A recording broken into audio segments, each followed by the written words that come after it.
Cyber ગુનાઓમાં કમી લાવવા માટે અને સાયબર ગુનાખોરોને વિરુદ્ધમાં કડક કાર્યવાહી કરવા માટેના રાજકોટ રેન્જ ડીઆઈજી શ્રી દિલીપ રાય સાહેબના માર્ગદર્શનમાં રાજકોટ ગ્રામ્ય જિલ્લાના સાયબર પોલીસ સ્ટેશનની ટીમ દ્વારા એક કેસ જેની વિગત આ પ્રકાર છે કે આમાં જો ફરિયાદી છે જસદણના રહેવાસી છે અને ફરિયાદી પાસે એક મેરી એમ સેમોફ નામના ફેસબુક અકાઉન્ટથી ફ્રેન્ડ રિક્વેસ્ટ આવી, પછી મેસેજ આવવા લાગ્યા.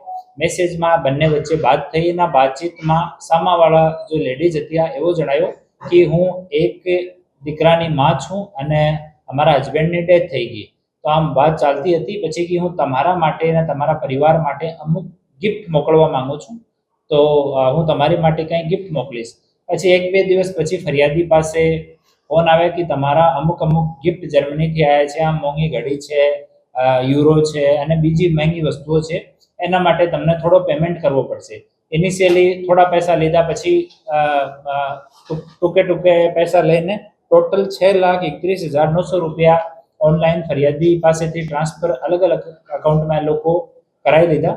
ફરિયાદીને ત્યારે ખબર પડી કે અમારી સાથે કંઈ ગડબડ થયું છે, તો ફરિયાદીએ પોલીસને જાણ કરી સાયબર પોલીસ સ્ટેશનમાં ગુનો દર્જ કરવામાં આવ્યો અને પછી એની ઇન્વેસ્ટિગેશન સાયબર પોલીસ સ્ટેશનના પીઆઈ શ્રી રવિ ગૌતમ અને પીએસઆઈ શ્રી અનિરુદ્ધ કામલિયા કરતા હતા.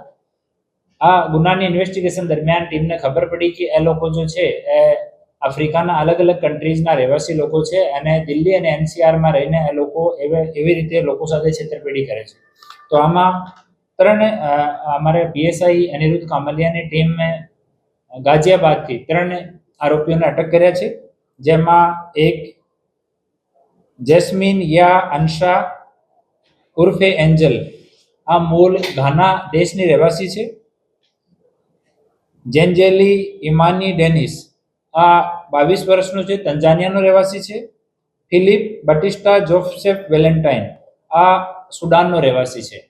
આમાં આ જો લેડી છે એન્જલ, આ જો ચેટ ઉપર વાત કરવાનો સારો કામ હતો, ફેસબુકમાં આ વાત કરવાની જે વાત હતી આ પૂર્વ એન્જલ કરતી હતી. એ બીજા 2 લોકોનો કામ હતો કે એ અલગ અકાઉન્ટ્સના credit card, debit card, passbook રાખતા હોય છે અને એટીએમથી એ પછી પૈસા વિડ્રો કરી લે. તો એ જો બંને છે જેન્ટ્સ, એ બંને પૈસા વિડ્રો કરવાનું કામ કરતા હતા. ઇનિશિયલી જે ફેસબુકમાં અને વોટ્સઅપ ઉપર વાતચીત દરમિયાન જે આઈપી જે નંબર યુઝ થયા છે અને જે આઈએમએ વાળા ફોન યુઝ થયા છે એની પાસેથી રિકવર થયા છે. ગાઝિયાબાદમાં અમારી ટીમ આને ડિટેન કર્યા, પછી ત્યાંના કોર્ટમાં આને રજૂ કરીને ટ્રાન્ઝિટ રિમાન્ડ લઈને આવ્યા અને ગઈ રાત્રિમાં જસદણમાં નામદાર કોર્ટ સામે રજૂ કર્યા અને 5 દિવસની હાલ કસ્ટડી મળી છે. આ લોકોની વિઝા વિષયમાં અને બાકી ક્યારે એ લોકો આયા, કાયદેસર દેશમાં છે કે ગેરકાયદેસર છે, જૂના કોઈ ગુનાહિત ઇતિહાસ છે, આ બધી વિષયમાં હાલ ઇન્વેસ્ટિગેશન જે છે ચાલુ છે. હાલ એકવાર આની પૂછપરછ ચાલુ છે. ઇનિશિયલી લોકો બહુ નોન કોઓપરેટ નથી કરતા ત્યાં, પરંતુ ત્યાંના લોકલ પોલીસના સહયોગથી, નામદાર કોર્ટના સહયોગથી આને અહીંયા સુધી લાવવામાં આવ્યા અને પછી હાલ કસ્ટડીમાં લીધા છે. હાલે પોલીસની એક ટીમ બનાવી છે જે લોકો અંગ્રેજી ભાષાના જાણકાર છે, એ લોકો હાલ બેસીને એની સાથે ઇન્ટ્રોગેશન કરશે અને અમારા જો આપણા ગુજરાત ગવર્મેન્ટના અને ભારત સરકારના જે અલગ પોર્ટલ છે એની માધ્યમથી અમે લોકો આની તમામ ઇન્વેસ્ટિગેશન કરવાના છીએ.